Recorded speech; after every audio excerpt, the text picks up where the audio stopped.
Inaresto sa Cebu ang babaeng nag-post online ng inedit o minanipulang pahayag ng Pangulo tungkol sa iligal na droga. Labis ang pagsisisi ng suspect na nagawa umano ang krimen para sa views sa kanyang social media account na kanya raw pinagkakakitaan. Nakatutok si John Consulta. Ay, bibigyan pala. So pinapatawag ka sa opisina ng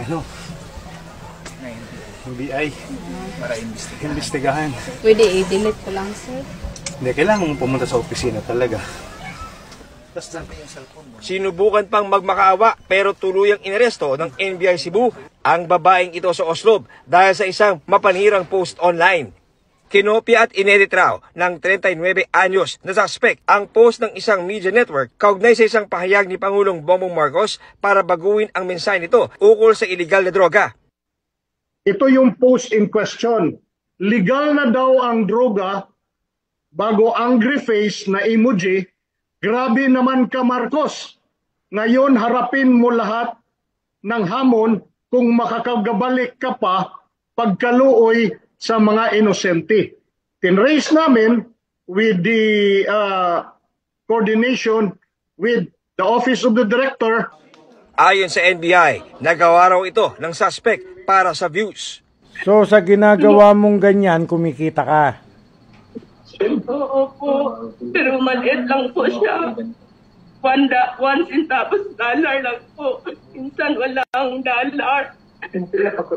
So depende sa dami ng viewer mo, ang natatanggap mo na bayad. Ganun ba? Po, pero tiningnan ko yun. Wala siyang dollar po kahit isang centavos. Alam ko lang, dinilit ko na lang po. Mensahe niya sa Pangulo. Sorry, patawarin niyo ako. Nagsitatay ako. Ang asawa ko, wala na trabaho. Violation ng Article 154 ng Revised Penal Code. Yun ay illegal use of publication in relation to cybercrime law. Ang penalty niyan ay 6 months and 1 day to 6 years plus a fine of not more than 200,000 pesos.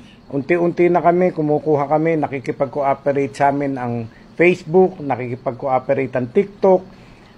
Eto na po. Kaya warning sa kanila. Para sa mga mabibiktima ng ganitong mapanirang post online, bukas daw ang tanggapan ng NBI para aksyonan ito. Para sa GMA Integrated News, John Consulta, nakatutok 24 oras.